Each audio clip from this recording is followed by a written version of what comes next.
অঙ্গনবাড়ী কৰ্মী আৰু সহায়িকা বাইদেউসকলে তেওঁলোকৰ দৰমহা বৃদ্ধিৰ বাবে আমাৰ চৰকাৰক অনুৰোধ জনাই আহিছিল।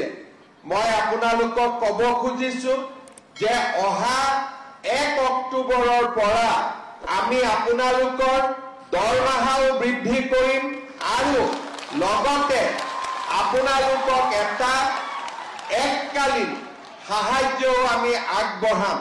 অৰ্থাৎ এবাৰতে আপোনালোকক এটা পুঁজি আমি আগবঢ়াম যাতে ঘৰৰ কাম কাজ ল'ৰা ছোৱালীৰ পঢ়া শুনাৰ ব্যৱস্থা ল'ব পাৰে আৰু লগতে 1 অক্টোবৰৰ পৰা আপোনালোকৰ দৰমহাও আমি যিমানখিনি পাৰো সিমানখিনি আমি বৃদ্ধি কৰিম যাতে আমাৰ অঙ্গনবাড়ী কৰ্মী আৰু সহায়িকাসকলৰ পৰা অলপ হ'লেও তেওঁলোকৰ মনৰ দুখ আমি যাতে কমাব পাৰো।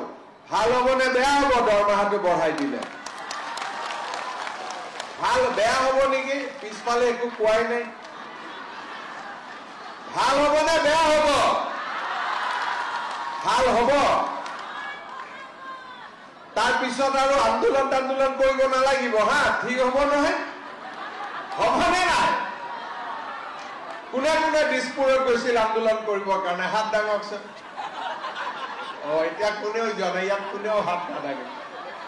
বাইদেউ গৈছিলে? কেইদিন গৈছিলে? কেইদিন আন্দোলন কৰিব কেইদিন গৈছিলে? ঠিক আছে, যি গ'ল গ'ল, বেছি গৈ নাথাকিব। কষ্ট হয় নহয় অহা যোৱা কৰোঁতে, হয়নে নহয়?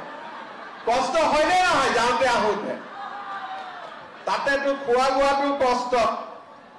অহাবাৰ আন্দোলন কৰিব গ'লে মোৰ ঘৰতে খাব আহি যাব চব। হ'ব।